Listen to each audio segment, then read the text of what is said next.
Presiden Prabowo Subianto mengakui adanya tekanan baik dari luar maupun dalam birokrasi dan saat ini bertekad membersihkan pemerintahannya dari korupsi. Namun ia tak gentar karena baru 100 hari berlalu dan dia baru saja memulai perperangan. Maka Prabowo akan mengerahkan segala kekuatan negara untuk memberantas korupsi di Indonesia yang saat ini sangat mengkhawatirkan.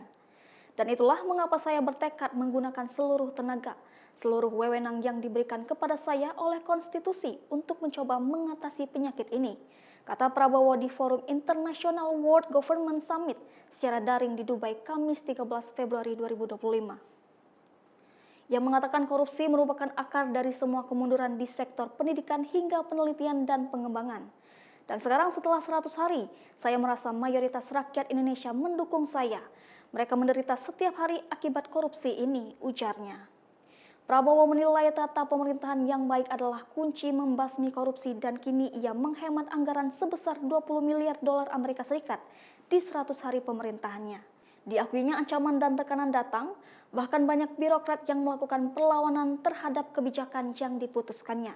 Namun ia percaya masyarakat Indonesia memahami dan menghadapi semuanya.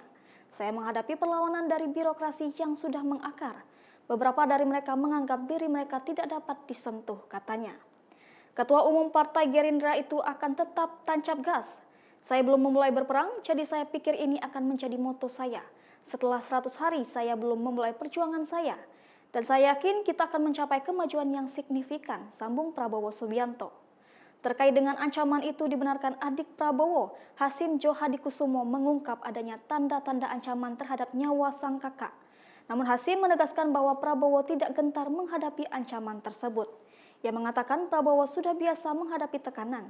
Ia pernah 5 kali nyaris kehilangan nyawa dalam tugasnya sebagai prajurit.